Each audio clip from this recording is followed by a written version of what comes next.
Welcome, dear student, in your chemistry class. And today we will study the particle nature of a wave. प्यारे बच्चों, हमने जो wave nature को कल पढ़ा था, आज हम पढ़ेंगे वेव की पार्टिकल नेचर के बारे में। मीन्स जो वेव आती है, वेव के अंदर पार्टिकल्स नेचर भी प्रेजेंट होती हैं। मीन्स जैसे कोई कण होता है, जैसे एक बॉल आती है, छोटी बॉल है, छोटी बॉल बड़ी बॉल से टकराती है, फिर वो छोटी बॉल वापस चली जाती है। मीन्स तो देखिए क्या है, पार्टिकल का फंक्शन है। एक पार्टिकल आया, दूसरे पार्टिकल से स्ट्राइक किया, और वो बड़ा पार्टिकल था बहुत ज्यादा, जिससे वो टकराया, फिर वो वापस बैक चला गया। तो ये क्या है, ये एक पार्टिकल नेचर है कि अगर ऐसा ही ये जो पार्टिकल मैंने यहाँ पे लिया, इस पार्टिकल को कैंसिल करके अगर मैं इलेक्ट्रोमैग्नेटिक वेव्स लेता हूं, तो इसका मतलब कि ये है कि वेव भी एक पार्टिकल की तरह बिहेव कर रही है। ऐसे भी हो सकता है कि एक बॉल है यहाँ पे, ये दूसरी बॉल मैंने यहाँ थ्रो की, और ये बॉल जो है यहाँ से निकल गई आगे। ये बॉल तो इसकी जगह पे आ गई है, और ये बॉल आगे चली गई है। तो ये भी एक पार्टिकल नेचर है। एक पार्टिकल दूसरे पार्टिकल से स्ट्राइक करता है और दूसरे पार्टिकल को भगा देता है। और ये भी हो सकता है कि एक पार्टिकल स्ट्राइक करता है, और जिससे स्ट्राइक किया बड़ा पार्टिकल था, वो हिला नहीं और वो वापस बैक चला गया। तो ये सब क्या है, ये पार्टिकल्स नेचर है। तो पार्टिकल्स नेचर को समझने के लिए हम जो है प्लांक थ्योरी ऑफ क्वांटम हम स्टडी करेंगे। जो प्लांक साइंटिस्ट है, इसने बताया कि जो एनर्जी होती है वेव की, वो पैकेट्स में होती है, और वो पैकेट की एनर्जी डिपेंड करती है उनकी फ्रीक्वेंसी के ऊपर। जितनी ज्यादा फ्रीक्वेंसी होगी प्यारे बच्चों, उतनी ही ज्यादा एनर्जी होगी। तो प्लांक ने क्या कहा, प्लांक ने कहा E equal to h nu, means energy is directly depend on frequency, more the frequency more the energy. तो जब प्रोपोर्शनलिटी का साइन हटाया, तो यहाँ पे प्यारे बच्चों क्या रख दिया, h। तो क्या बन गया, E equal to h nu. जो h है यहाँ पे, प्लांक ने अपने नेम पे उसका नेम रखा, दैट्स प्लांक कांस्टेंट, और जिसकी वैल्यू है 6.626, यानी 3 भी आता आगे, 6.6 10 की पावर माइनस 34। तो बस हमें एनर्जी अगर निकालनी है किसी भी वेव की, फ्रीक्वेंसी चाहिए, because we already know the h value, because h value is fix, Planck constant value is this. If we have the value of the frequency, then we can easily calculate the value of energy. तो प्यारे बच्चों, frequency को c by lambda भी कह सकते हैं। ये हमने कल फॉर्मूले से देखा था, speed equal to lambda multiply frequency वाले से। तो लैम्डा के टर्म में भी एनर्जी इस तरह से ले सकते हैं हम। तो ये फॉर्मूला यहाँ पे बहुत बड़ा रोल प्ले करेगा प्लांक क्वांटम थ्योरी के अंदर। तो जो प्लांक क्वांटम थ्योरी है, इसने जो बताया कि एनर्जी जो है किसी भी वेव की, वो पैकेट्स में होती है, वो डिपेंड करती है कि वो की फ्रीक्वेंसी क्या है। तो प्यारे बच्चों, इसमें जो पार्टिकल नेचर को समझने के लिए हम कुछ पॉइंट यहाँ पे एग्जांपल ले सकते हैं। जैसे ब्लैक बॉडी रेडिएशंस निकलती हैं, फोटो इलेक्ट्रिक इफेक्ट और हाइड्रोजन स्पेक्ट्रम। देखिए, हमारा एम तो बोर मॉडल पे जाना है, यानी हाइड्रोजन स्पेक्ट्रम को पढ़ना है। लेकिन उससे पहले थोड़ा सा ये समझने के लिए थोड़ा सा इन एग्जाम्पलों के साथ भी इसको समझ लेते हैं, तो हमें हाइड्रोजन स्पेक्ट्रम बहुत अच्छे से क्लियर हो जाएगा। तो प्यारे बच्चों, देखते हैं ब्लैक बॉडी रेडिएशंस क्या होती है। हम ब्लैक बॉडी उसको बोलते हैं, जैसे कोई भी बॉडी है, अगर वो ब्लैक कलर की है या किसी भी वजह से बहुत ज्यादा लाइट को अब्जॉर्ब कर सकती है, means that is called the black body. Means एक ऐसी बॉडी जो बहुत सारे रेडिएशंस को अपने पास रख सकती है, that is called the black body. फिर क्या होता है, ब्लैक बॉडी ये देखने में आया कि जो गुड ऑब्जर्वर होते हैं, वो गुड इमिटर भी होते हैं। मींस जो एनर्जी को ऑब्जर्व करते हैं, वो एनर्जी को बाहर भी निकालते हैं। Good observer are good emitter also. तो प्यारे बच्चों, यहाँ पे तुम देख रहे हो कि कोई भी जैसे बॉडी है, ये ब्लैक बॉडी है, ब्लैक बॉडी है, इसने एनर्जी को गेन किया, फिर एनर्जी को लॉस भी किया। तो एनर्जी को लॉस भी गेन भी करती है और फिर लॉस भी करती हैं। जैसे कि कोई भी मैं बॉडी ले लेता हूं कि जैसे तुम्हारे एनसीईआरटी में एग्जांपल दिया है आयरन पीस का, कि एक आयरन की रोड है, उसको हीट करना स्टार्ट किया। जैसे उसको हीट करना स्टार्ट किया तो सबसे पहला कलर जानते हो बच्चों उसमें कैसा आता है, and that colour is red. It become more and more red, more and more red. तो रेड के बाद अगर और ज्यादा उसको हीट करते हैं फिर कौन सा कलर आता है, फिर येलो कलर आने लगता है, उसके बाद फिर वो व्हाइट हो जाती है, व्हाइट के बाद लास्ट में कैसा कलर आता है, लास्ट में बिल्कुल उसका ब्लू कलर आ जाता है। तो ऐसा क्यों है कि पहले उसका रेड कलर आया और बाद में उसका ब्लू कलर आया, बीच में व्हाइट भी आया है और लास्ट में क्या कलर आया है, ब्लू कलर क्यों आया है। तो देखिए प्यारे बच्चों, हम जानते हैं विबग्योर को। विबग्योर में रेड की जो लैम्डा होता है वो सबसे हाई होता है, रेड का लैम्डा सबसे हाई होता है, यानी इसकी एनर्जी सबसे कम होती है क्योंकि लैम्डा हाई, लैम्डा एनर्जी के इनवर्सली है और फ्रीक्वेंसी एनर्जी के डायरेक्टली है। तो जिसका आर लैम्डा हाई होगा उसकी एनर्जी कम होगी। तो सबसे पहले जब हम हीट करते हैं किसी भी ऑब्जेक्ट को तो वो कुछ एनर्जी को ऑब्जॉर्व करता है तो उसकी कैपेसिटी होती है ऑब्जॉर्व करने की, फिर वो इमिट करने लगता है। फिर जैसे उसको हम एनर्जी दे रहे हैं तो उसने अपनी एनर्जी को लॉस भी करना स्टार्ट किया। तो सबसे पहले वो लो एनर्जी को बाहर निकालता है, कम एनर्जी निकलेगी उसमें से। कम एनर्जी मींस हाई लैम्डा वाली कलर, यानी कि रेड कलर। फिर जैसे जैसे उसमें हम एनर्जी प्रोवाइड कर रहे हैं उसमें बहुत ज़्यादा एनर्जी आ रही है, फिर वो बहुत ज़्यादा एनर्जी को बाहर निकालने लगता है और लास्ट में क्या है, व्हाइट बन जाता है, फिर ब्लू बन जाता है। व्हाइट होता है combination of all the colour. Last में क्या मिलता है प्यारे बच्चों, ब्लू। मीन्स जब बहुत सारी एनर्जी हमने उसको दे दी है तो वो भी अपनी बहुत सारी एनर्जी बाहर रिलीज कर रहा है। तो स्टार्टिंग में वो कम एनर्जी रिलीज करता है रेड कलर वाली, और फाइनली जब वो टॉप में चला जाता है, बहुत ज्यादा एनर्जेटिक हो जाता है, तो बहुत ज्यादा एनर्जी रिलीज करता है और वो ब्लू कलर की होती है, जिसका लैम्डा लो होता है, जिसकी फ्रीक्वेंसी हाई होती है, जिसकी एनर्जी सबसे हाई होती है। तो प्यारे बच्चों यहाँ क्या देखने में आ रहा है कि जैसे जैसे हम इंटेंसिटी किसी कोई भी टेम्परेचर यहाँ पे लिया है, जैसे हो सकता है कि 1000 केल्विन टेम्परेचर हो, 2000 केल्विन टेम्परेचर हो, कोई भी, हमने उसको वो टेम्परेचर दे दिया है। देखो जैसे हम टेम्परेचर दे रहे हैं एनर्जी साथ साथ निकलती है, लेकिन अब हम इस बात पे आ गए कि हमने 1000 तो उसको दे दिया है। तो अब क्या होगा, जब हमने टॉप टेम्परेचर उसको दे दिया है तो उसमें से टॉप की एनर्जी बाहर भी निकल रही है, यानी हाई एनर्जेटिक पार्टिकल आउट भी हो रहे हैं। तो इसका मतलब ये हुआ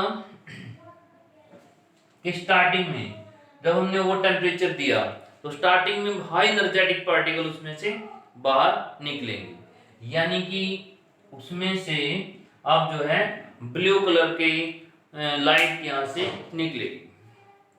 तो जैसे जैसे उसकी एनर्जी कम होगी तो फिर ब्लू से येलो, येलो से व्हाइट, व्हाइट से रेड, रेड, रेड लास्ट में आ जाएगा। देखिए प्यारे बच्चों, जैसे हमने किसी बॉडी को एनर्जी देना स्टार्ट किया तो उसमें से एनर्जी निकलनी बाहर स्टार्ट हुई। पहले कौन सा कलर निकला, रेड, फिर व्हाइट, फिर ब्लू, ब्लू हो गया लास्ट में। अब उसकी एनर्जी क्या है, हाईएस्ट पॉइंट पे आ गई। हम स्टार्टिंग यहीं से कर रहे हैं कि उसकी एनर्जी जो है हाईएस्ट पॉइंट पे आ, यानी कि ब्लू कलर यहां से जा रहा है। अब उसके बाद क्या होता है, फिर हमने और टेम्परेचर नहीं दिया उसको, उसी टेम्परेचर पे उसको जो है मेंटेन कर दिया है।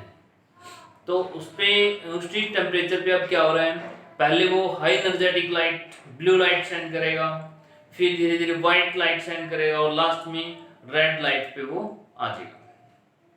देखिए प्यारे बच्चों, जैसे हम एनर्जी दे रहे हैं तो एनर्जी कुछ रिलीज करने लगता है, वो कम एनर्जी रिलीज करता है, फिर ज्यादा करता है, फिर ज्यादा करता है।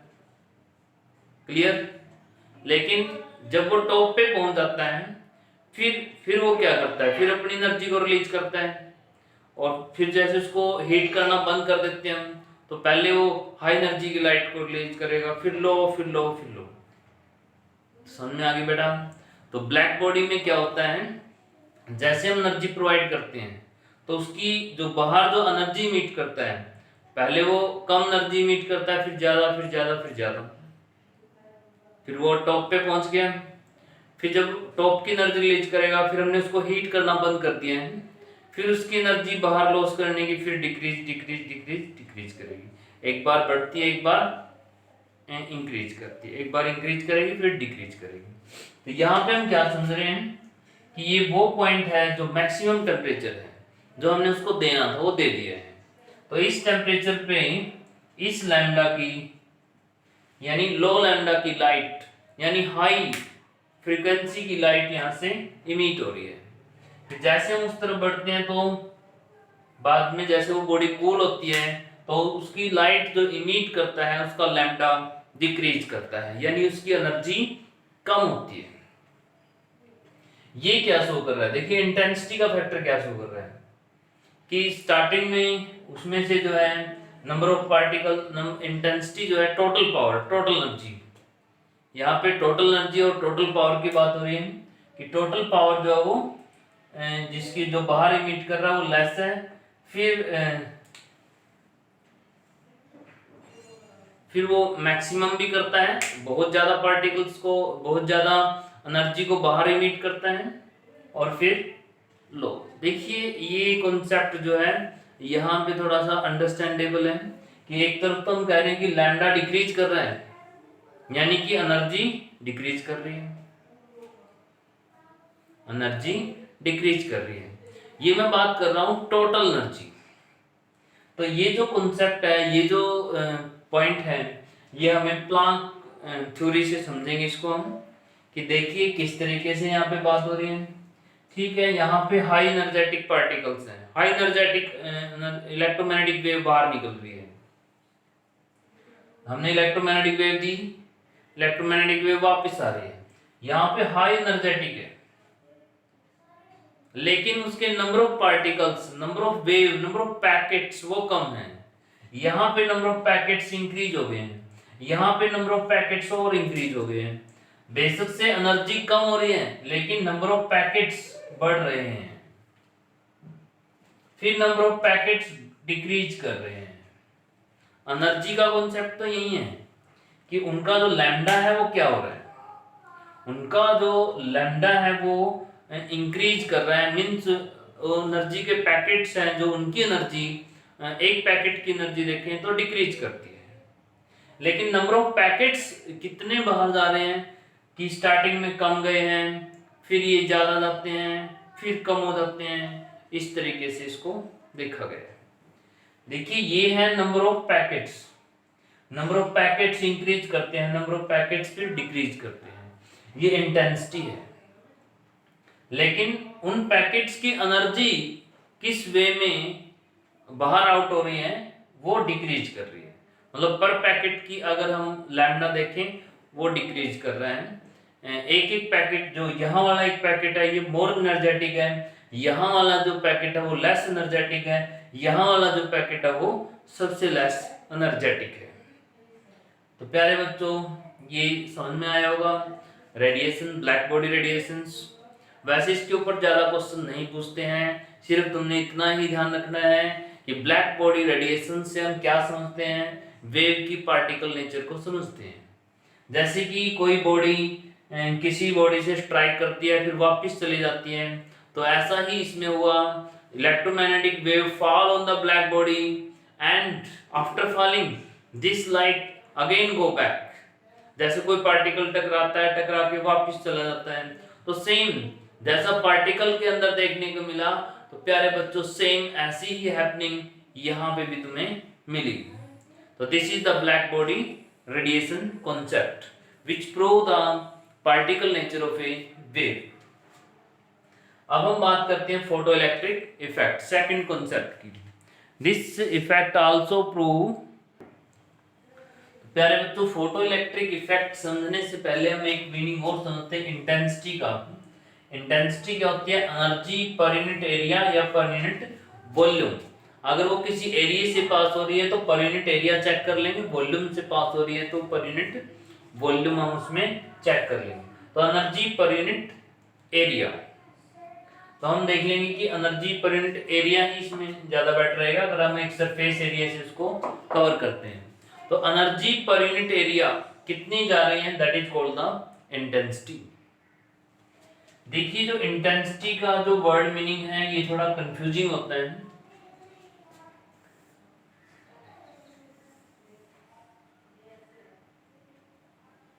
एक ये लाइट है, एक ये है, तो इंटेंसिटी है। वेव थ्योरी कहती है कि इसकी इंटेंसिटी इसका एम्पलीट्यूड बताता है। देखिए इसका एम्पलीट्यूड यहाँ है, इसका एम्पलीट्यूड इतना है, ये एम्पलीट्यूड लार्जर है तो इसकी इंटेंसिटी लार्जर है। ये कौन बता रहा है? वेव थ्योरी बता रही है। लेकिन प्लांक थ्योरी क्या कह रही है? प्लांक थ्योरी कह रही है कि जो इंटेंसिटी हाई होने का मतलब है कि नंबर ऑफ पैकेट्स इंक्रीज कर रहे हैं, एनर्जी के नंबर ऑफ पैकेट्स जो है वहां पे इंक्रीज कर गए। देखिए ये कह रहा है प्लांक और ये कह रही है वेव थ्योरी। हम जो है मोस्टली जो प्लांक थ्योरी है ये एडवांस थ्योरी है as compare to wave theory से। तो हम इंटेंसिटी का जो मीनिंग है वो number of packets of light से यहाँ पे लेते हैं। तो प्यारे बच्चों अब हम स्टार्ट करते हैं। देखिए प्यारे बच्चों फोटो इलेक्ट्रिक इफेक्ट जो है हमारे आगे, ये एक मेटल की प्लेट है, इसके ऊपर इलेक्ट्रोमैग्नेटिक वेव फॉल करती है। मेटल की प्लेट में जनरली जो इलेक्ट्रॉन्स होते हैं they are found in loose form. देखिए जैसे एक कोई बॉल है, इस बॉल से कोई दूसरी बॉल टकराती है, ये बॉल तो नंबर 1 बॉल है, ये नंबर 2 बॉल है। जो 2 बॉल है ये आगे चली जाएगी और यहाँ पे इसकी जगह क्या आ जाएगी? 1 बॉल आ जाएगी। मीन्स जब ये बॉल यहाँ स्ट्राइक की तो दूसरी बॉल आगे चली गई। तो क्या प्यारे बच्चों इससे तुम्हें पार्टिकल नेचर समझ में आती है कि एक पार्टिकल दूसरे पार्टिकल से स्ट्राइक करता है और दूसरे को भगा देता है। तो सेम प्यारे बच्चों हम यहाँ पे भी ऐसा ही पढ़ेंगे कि एक पार्टिकल आता है दूसरे पार्टिकल को भगा देता है। लेकिन अब समझ रहे हैं कि इलेक्ट्रोमैग्नेटिक वेव भी एक पार्टिकल है। तो देखिए ये भी एक पार्टिकल है और यहाँ पे इलेक्ट्रॉन एक पार्टिकल है। मेटल प्लेट के अंदर इलेक्ट्रॉन्स होते हैं। वैसे तो हर एटम में इलेक्ट्रॉन्स हैं, लेकिन यह मेटल का एग्जाम्पल क्यों राइट करते हैं हम? क्योंकि मेटल में इलेक्ट्रॉन्स थोड़े से लूज होते हैं और जल्दी बाहर निकल सकते हैं। तो when electromagnetic wave fall on the metal plate, the electrons gain this energy. उस इलेक्ट्रॉन को एनर्जी मिलती है और वो इलेक्ट्रॉन बाहर आ जाता है। बाहर आके फिर वो रनिंग करने लगता है, काइनेटिक एनर्जी गेन कर लगता है। जैसे एक पर्टिकुलर डायरेक्शन में लेके आने के लिए हमने एक बैटरी लगाई हुई है कि इलेक्ट्रॉन के ऊपर नेगेटिव चार्ज होता है and that will come toward the positive terminal of battery. तो देखिए हम एनर्जी दे रहे हैं, इलेक्ट्रॉन बाहर आ रहा है, we are giving energy and electron is coming out. तो देखिए प्यारे बच्चों इससे तुम्हें क्या क्लियर हो रहा है कि this energy is behave like this atom. Means एक एटम आता है, दूसरे एक पार्टिकल आता है, दूसरे पार्टिकल से स्ट्राइक करता है, उसको भगा देता है। तो ऐसे इलेक्ट्रोमैग्नेटिक वेव इलेक्ट्रॉन को मिलती है। Electron is a particle and this is a wave. तो इलेक्ट्रॉन बाहर निकल जाता है। तो देखिए सेम ऐसे हुआ जैसे पार्टिकल के बीच में होता है, सेम ऐसा ही यहाँ हमें देखने को मिला। लेकिन अब इसमें हम जो है आगे फर्दर कॉन्सेप्ट कैसे पढ़ते हैं प्यारे बच्चों। देखिए द इलेक्ट्रोमैग्नेटिक वेव आई, इसने 2 काम किए। फर्स्ट काम इज इसको बाहर निकाल दिया, सेकंड इज उसको भगा दिया, तेज भागने लगा बाहर निकल के। इस एनर्जी को दो काम किए इस एनर्जी ने कि उसको बाहर निकाला मेटल की प्लेट से इलेक्ट्रॉन को, फिर उसको एक एनर्जी दी, काइनेटिक एनर्जी, जिससे वो रन करने लगे। तो हमने इस पूरी एनर्जी को, इस इलेक्ट्रोमैग्नेटिक वेव की एनर्जी को दो पार्ट में डिवाइड कर दिया है। इलेक्ट्रोमैग्नेटिक वेव की जो एनर्जी है इसको work function and kinetic energy. Work function को थ्रेशोल्ड एनर्जी भी कहते हैं, प्लस में काइनेटिक एनर्जी। ये वो एनर्जी है जो इलेक्ट्रॉन को आउट करने में लगी है, ये वो एनर्जी है जो उसको रनिंग करने में काम आ रही है। तो जो टोटल एनर्जी है वो क्या है, E equal to h nu. Planck Planck कह रहा है कि ये बड़ा पैकेट है, एनर्जी का बड़ा पैकेट है, इसकी एनर्जी दो काम कर रही है, तो मैं वो दो एनर्जियों को भी दो पैकेट में डिवाइड कर देता हूँ। मीन्स एक बड़ा पैकेट एनर्जी का, फिर उससे क्या है वो एनर्जी दो पार्ट में कंज्यूम हुई, मैंने उसके फर्दर दो पार्ट्स में उसको डिवाइड कर दिया। देखिए H न्यू नॉट, ये वाली एनर्जी जो उसके इलेक्ट्रॉन को बाहर निकालने में कंज्यूम हुई, न्यू नॉट लिख दिया मैंने इसको। बाकी बची एनर्जी किस में काम आई, काइनेटिक एनर्जी के अंदर। अगर मैं इस काइनेटिक एनर्जी को भी प्लांक की थ्योरी में राइट करता हूं तो H न्यू वन राइट कर सकता हूं।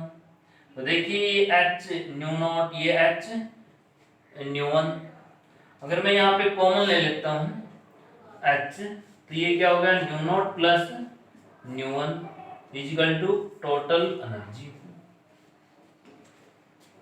This is the Planck concept in the photoelectric effect. देखिए इसकी मीनिंग को भी समझते हैं। फोटो, फोटो का मतलब होता है लाइट, ये लाइट आ रही है। इलेक्ट्रिक, इलेक्ट्रिक का मतलब होता है इलेक्ट्रॉन, जब लाइट आ रही है तो इलेक्ट्रॉन बाहर निकल रहा है। फोटो इलेक्ट्रिक इफेक्ट, लाइट आएगी तो इलेक्ट्रॉन बाहर निकलेगा, फोटो इलेक्ट्रिक इफेक्ट। तो यहाँ पे भी इलेक्ट्रोमैग्नेटिक वेव के हम पार्टिकल नेचर को समझ रहे हैं। तो इसमें सबसे इंपॉर्टेंट क्या रहेगा, ये जो फॉर्मूला यहाँ पे आया है इसको हमने समझना पड़ेगा। अब एक कॉन्सेप्ट देते हैं तुम्हें, एक छोटा सा क्वेश्चन है, conceptual question, and I expect you all will tell this answer of this question. कि ये जो एनर्जी है यहाँ पे 10 जूल है, इलेक्ट्रोमैग्नेटिक वेव की जो एनर्जी है वो 10 जूल है, जो एनर्जी यहाँ पे आई है। अब इसमें से इलेक्ट्रॉन को सिर्फ बाहर निकालना है, इसके लिए जो एनर्जी लगती है वो लगती है 4 जूल। 4 जूल एनर्जी लगती है इलेक्ट्रॉन को आउट करने में, लेकिन जो इलेक्ट्रोमैग्नेटिक वेव है वो 10 जूल की आई है। तो can you tell the kinetic energy of that electron? तो इसका आंसर होगा 6 जूल, क्योंकि 4 जूल उसको बाहर निकालने में कंज्यूम हुई, 6 जूल बची है तो काइनेटिक एनर्जी होगी। तो 4 जूल यहाँ पे थ्रेशोल्ड एनर्जी है प्यारे बच्चों, और जो टोटल थी 10 जूल थी, ये जो है थ्रेशोल्ड एनर्जी है, और 6 जूल जो है काइनेटिक एनर्जी है। मान लो इसकी थ्रेशोल्ड एनर्जी 11 जूल है, तो क्या होगा? तो प्यारे बच्चों यहाँ पे हम देखते हैं कि इलेक्ट्रॉन निकलेगा ही नहीं, this electron can not come out because this energy is less as compare to this energy.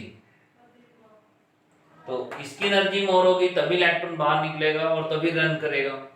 अगर मान लो हम सेम कर देते हैं कि ये भी 10 जूल और ये भी 10 जूल, थ्रेशोल्ड एनर्जी भी 10 जूल और वेव की एनर्जी भी 10 जूल, तो कुछ भी नहीं होगा। तो there is nothing, means 10 joule सिर्फ बाहर तो निकलेगा इलेक्ट्रॉन, लेकिन वो रन नहीं करेगा। तो यहाँ पे ऐसे होगा। तो this is the concept of the photoelectric effect. Now we will do some numerical on this photoelectric effect, and by doing this numerical we will clear our concept. तो प्यारे बच्चों, आज हमने जो है पार्टिकल नेचर के बारे में किया, वेव है द पार्टिकल नेचर, और उसके पार्टिकल नेचर को समझने के लिए हमने ब्लैक बॉडी और फोटोइलेक्ट्रिक इफेक्ट को यहाँ समझा। तो कल जो है हम इसके न्यूमेरिकल करेंगे। आज जो है ये तुम्हारे लिए बहुत हो गया आज का काम बेटा, कल इसके ऊपर जो है टोटली न्यूमेरिकल हम करेंगे, क्योंकि फिर अगर आज ही न्यूमेरिकल करते हैं फिर you feel very lengthy work. तो tomorrow we will do the numerical on the concept of the Planck theory, E equal to h nu, and जो फोटो इलेक्ट्रिक इफेक्ट है उसके ऊपर हम न्यूमेरिकल सॉल्व करेंगे। तो उनसे हमारे कॉन्सेप्ट जो है बिल्कुल क्लियर हो जाएंगे। तो आज आप ब्लैक बॉडी रेडिएशंस के बारे में और थोड़ा फोटो इलेक्ट्रिक इफेक्ट का जो कॉन्सेप्ट मैंने बताया है उसको ध्यान से अपनी नोटबुक में राइट कर लेना बेटे और उसको अच्छे से समझना। थैंक यू बेटा, आज इतना ही करते हैं।